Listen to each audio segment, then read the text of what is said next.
تمام تعریفیں اللہ تبارک و تعالیٰ کے لیے۔ صلو علی الحبیب صلی اللہ تعالی علیہ وسلم۔ السلام علیکم ورحمۃ اللہ وبرکاتہ۔ سامعین، آج کا موضوع ہے دیوبند کی حقانیت۔ موضوع سن کر آپ حیران تو نہیں ہو گئے؟ جی کوئی نہیں، انشاءاللہ ہم دلیلیں پیش کریں گے جس سے ثابت ہو جائے گا کہ دیوبند کتنے حق پر ہے۔ کیوں نہ ذہن بنانے کے لیے میں شروع سے بات کروں کہ جب اسلام پھیلنے لگا تھا اس وقت ابو جہل سے جو حقیقت تو جانتا تھا لیکن ہدایت سے محروم رہا اور کفر کی حالت میں مر گیا۔ جب اس نے نبی علیہ السلام سے پوچھا کہ بتاؤ میری مٹھی میں کیا ہے، تب آقا علیہ السلام نے ارشاد فرمایا کہ تو انہی سے پوچھ لے۔ تب کنکریوں نے ہی کلمہ پڑھ کر سنایا تو ابو جہل بھاگ کھڑا ہوا۔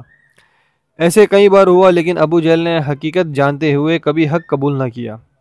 سامعین، غور کرنے کا مقام ہے کہ ابو جہل بھی جانتا تھا کہ اگر نبی سچے ہیں تو غیب جانتے ہوگے، اس لیے تو کنکریوں کو چھپا کر کہا بتاؤ، اور جب حقیقت واضح ہو گئی تب بھاگا، کیونکہ اس کے نصیب میں ہدایت تھی ہی نہیں۔ یعنی اسے حقیقت پتہ تھی لیکن ہدایت اس کے نصیب میں نہ تھی۔ تو جو حقیقت کو جان کر اس پر رجوع نہ کرنا ابو جہل کی پیروی ہے، اور اگر گمان کیا جائے تو ابلیس کی بھی پیروی ہوتی ہے کہ اللہ کے حکم کو مانا، نبی کو جانا اور سجدہ نہ کرا۔ یعنی اسے حقیقت پتہ تھی کہ حضرت آدم علیہ السلام ایک پیغمبر ہے، اسے حقیقت پتہ تھی لیکن اسے نہ مانا، تو کہنا پڑے گا کہ ابلیس کی بھی پیروی ہے۔ سامعین، آپ لوگ سوچ رہے ہو کہ اچانک میں یہ کیا کہنے لگا ہوں، تو بتانا چاہوں گا کہ عین موضوع پر آنے کے لیے سب کا ذہن بنا رہا ہوں کہ دیوبند کی حقانیت کیا ہے۔ انگریزوں کے دور میں جب انگریزوں نے دیکھا کہ مسلمانوں کو ہرانا اتنا آسان نہیں، تو انہوں نے مسلمان میں ہی ایک کو خریدا اور مسلمان کے خلاف لکھنے کو کہا۔ ایسا میرا ماننا ہے کہ میری ذاتی رائے ہے، کیونکہ اس وقت اسماعیل دہلوی نے ایک کتاب لکھی تقویۃ الایمان، جو ابن عبد الوہاب نجدی کی کتاب کا اردو ترجمہ ہے۔ اس کتاب کے بارے میں حکایت اولیاء عرف ارواح ثلاثہ صفحہ نمبر 67 پر لکھا ہے کہ بعض جگہ شرک خفی کو جلی لکھ دیا، گویا کہ شرک کی گن مشین لوڈ کری اور سیدھا مسلمانوں پر چلا دی۔ پھر آگے بھی لکھا ہے کہ مسلمان لڑ بھیڑ کر خود ٹھیک ہو جائیں گے، گویا یہ انہیں پتا تھا کہ یہ کتاب لکھنے کے بعد مسلمان آپس میں لڑنے لگیں گے، تو ان کو لڑانے کی کیا وجہ تھی، جبکہ مسلمان سب سے طاقتور قوم تھی اس وقت انگریزوں کے خلاف۔ تو یہ دیوبندی جماعت کا مشن یہاں سے شروع ہوا، اور یہ شروع سے رہا ہے کہ مسلمانوں کو آپس میں لڑانا ہے اور نادانوں کو میٹھی میٹھی باتوں سے پھنسانا ہے۔ ایسا کمال کی بات دیکھیے کہ یہ الزام بھی لگاتا ہے کس پر؟ اعلیٰ حضرت پہ، کہ انہوں نے سب کو کافر بنایا، لیکن یہ کیوں نہیں بتاتے کہ شرک خفی کو جلی لکھ کر شرک کی گن مشین بائی ڈیفالٹ آٹومیٹک چلا رکھی ہے، کہ جس نے شرک خفی بھی کیا اسے جلی کا لقب دے دیا اور مشرک بنا دیا۔ اب آئے انگریزوں کی طرف، تو ان کے حکیم الامت ہے جن کو حکومت کی طرف سے مہینہ 600 روپے بھی آتا تھا، یعنی انگریزوں سے 600 روپے ملتا تھا۔ حوالہ مکالمات صفحہ نمبر 10۔ انہی کے عالموں نے لکھا ہے کہ ان کو 600 روپے ملتے تھے۔ دیکھیے، حق جانتے تھے پھر بھی ان کی دفاع کرتے ہوئے آپ کو کہیں دیوبندی ملیں گے، ایسا نہیں کہ انہیں توبہ کی توفیق ملے۔ اب آئے، میں ایک اہم مسئلہ بتانے جا رہا ہوں۔ یہ وہ اہم مسئلہ ہے، اصل میں موضوع ہی یہی ہے کہ اہم مسئلہ بتانا بہت ضروری ہے۔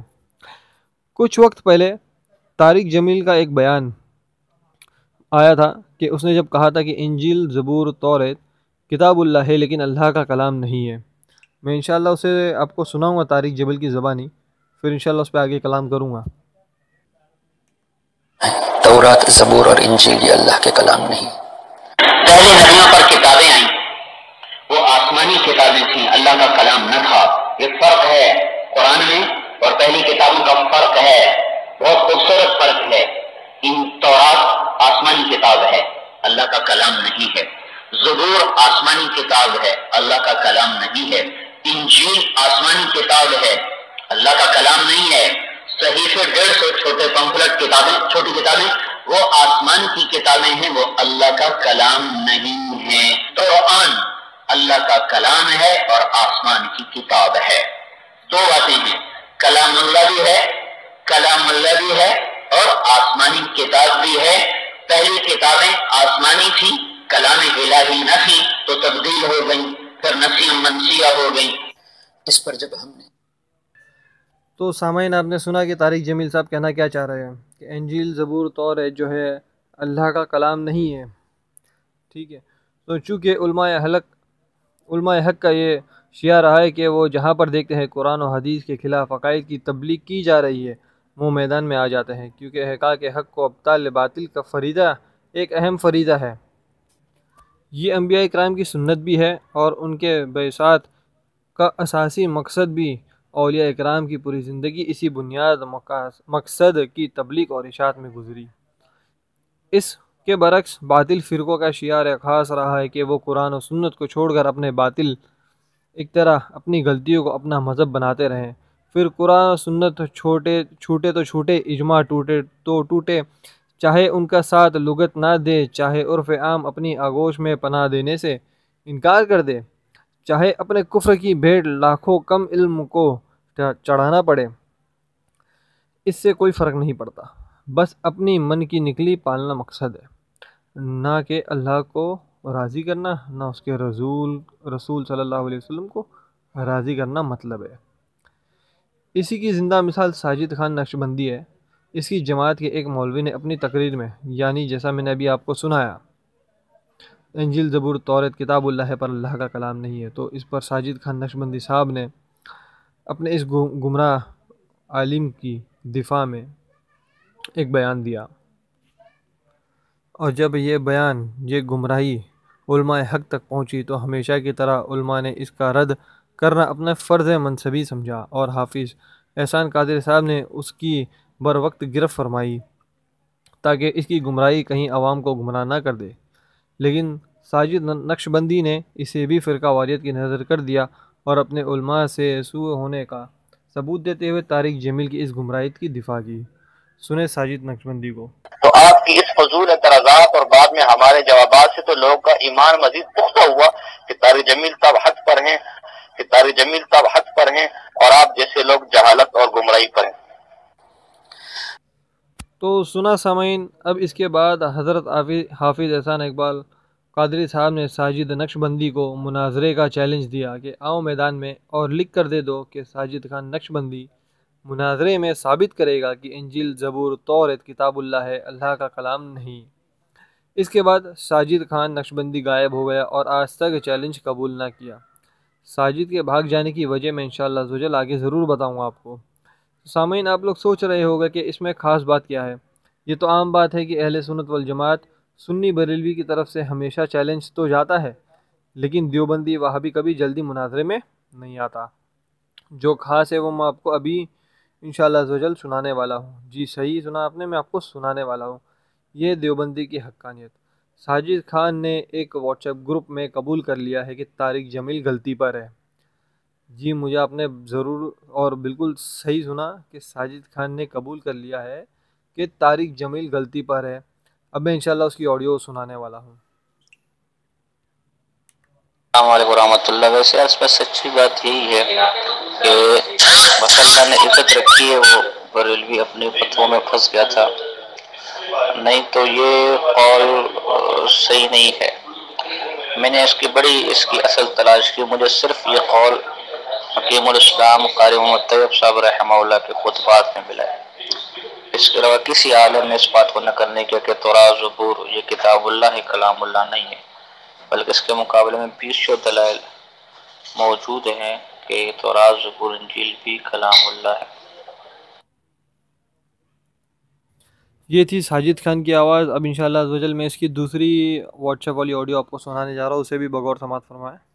جس سے دونوں اقوال میں، جمہور اور مولانا کے قول میں تطبیق ہو سکتی ہے۔ خیر اب تو وہ معاملے مک گیا تھا، احسان قادری نے میدانی چھوڑ دیا تھا، اللہ نے عزت رکھی ہے، لیکن صحیح یہی ہے کہ تورات، زبور، انجیل یہ سب کلام اللہ ہے۔ اور بھائی یہ آڈیو امانت ہے، کہیں باہر اس کو نہ پھیلا دینا۔ اب جب ساجد خان نقشبندی نے اپنے کسی ماننے والے کے سامنے اقرار کر لیا کہ طارق جمیل کی بات کی اصل اسے کہیں نہیں ملی، اس سے غلطی ہوئی ہے، وہ اس مسئلے میں غلط ہے، تو اسے چاہیے تھا کہ خود بھی توبہ کرتا اور اپنے آقا و مولا کو بھی توبہ کی ترغیب دیتا۔ پر ایسا کیسے ہو؟ جب ان کے بڑے ابلیس نے توبہ نہ کی تو اس کی سنت پر عمل کیسے نہ کرتے؟ لہٰذا ان کو پتہ بھی ہے کہ یہ صحیح نہیں ہے، اس کی اصل کہیں نہیں، اس کے بدلے بے شمار دلیلیں موجود ہیں، پھر بھی توبہ نہ کرنا اور اپنے ماننے والے کو اس آڈیو کو عام نہ کرنے کا کہنا، اس کا مطلب سوائے اس کی اور کیا ہے کہ آر کو نار پر ترجیح دے۔ جبکہ یہ ثابت ہو گیا کہ یہ لوگوں کو نہ خدا کا خوف ہے نہ حیاء رسول صلی اللہ علیہ وسلم ہے، بس اپنی زبان سے نکلی بات کو جبراً منوانا یہ ان کا اصول بن گیا ہے۔ لہٰذا اب دیوبند سے منسلک افراد غیر جانبدار ہو کر یہ سوچے کہ جن کو آپ اپنا رہبر سمجھ رہے ہیں وہ کہیں رہزن تو نہیں، جن کو اپنا دوست سمجھتے ہیں وہ دشمن تو نہیں، کیونکہ نہ صرف شریعت کے ساتھ کھلواڑ کیا گیا بلکہ اس عوام کو بھی سوچا نہ گیا جو طارق جمیل کے اس بے اصل و غلط بات کو اپنا عقیدہ بنا کر اس دنیا سے رخصت ہو جائیں گے۔ کیا خوب کہا ہے کسی شاعر نے، ہمیں خبر ہے لٹیروں کے سب ٹھکانوں کی، ہمیں خبر ہے لٹیروں کے سب ٹھکانوں کی، شریک جرم نہ ہوتے تو مقبری کرتے۔ لہذا جب ثابت ہو گیا کہ علماء دیوبند رہبر کے بھیس میں رہزن ہے تو دوستی کا جھانسا دے کر یا دشمنی نبھاتے ہیں، تو ہر دیوبندی عام و خاص کو سوچنا چاہیے کہ پچھلے 100 سال سے یہ اپنے اکابر کے کفریات کو کہیں آپ کے سامنے اسلام بتا کر تو پیش نہیں کر رہے ہیں۔ اس موقع کو غنیمت جانے اور غیر جانبدار ہو کر تحقیق کر کے حق اور باطل جانے، کہیں دیر نہ ہو جائے اور دوزخ کی ہولک گھٹی کہ آپ ایندھن نہ بن جائے۔ اور جرت دیکھیے نقشبندی ساجد کی کہ حافظ احسان صاحب پر الزام لگاتا ہے کہ میدان چھوڑ کر بھاگ گئے، استغفر اللہ، میدان چھوڑ دیا، جبکہ اسے حقانیت پتہ ہے کہ طارق جمیل صاحب غلطی پر ہے۔ تو یہ تو سوچنا ہی دشواری ہے، بہت بڑی غلط فہمی ہے کہ اہل سنت والجماعت کے ایک عالم حافظ احسان قادری صاحب نے میدان چھوڑ دیا، اور اب تو یہ آڈیو جو ہے ساجد خان نقشبندی کی منظر عام پر آ جائے گی کہ اس نے خود بھی مان لیا ہے کہ طارق جمیل صاحب غلطی پر ہے، لیکن انہوں نے نہ توبہ کری، نہ رجوع کرا، نہ کچھ کرا، اور پھر یہ کہنا کہ اسے مت پھیلاؤ، اسے مت پھیلاؤ، یعنی کہ خود باطل ہے، حق پر نہیں ہے، حقیقت جانتے ہیں باطل ہے، پھر بھی مت پھیلاؤ، اور نہ توبہ کریں گے نہ توبہ کرنے دیں گے۔ تو سامعین، یہ ہے دیوبند کی حقانیت، حق جانتے ہوئے بھی چپ ہے اور باطل کی دفاع کر رہے ہیں۔ دیوبندیوں سے گزارش ہے کہ ایک دفعہ پھر سوچے کہ علماء دیوبند آپ لوگوں کو حق کی راہ لے جا رہے ہیں یا جہنم کے راستے پر۔ اللہ تبارک و تعالیٰ سے میں یہی دعا کروں گا کہ ہم سب کو حق جماعت میں رکھے، بصدقہ کے نبی علیہ الصلوۃ والسلام کے، وما علینا الا البلاغ۔ السلام علیکم ورحمۃ اللہ وبرکاتہ۔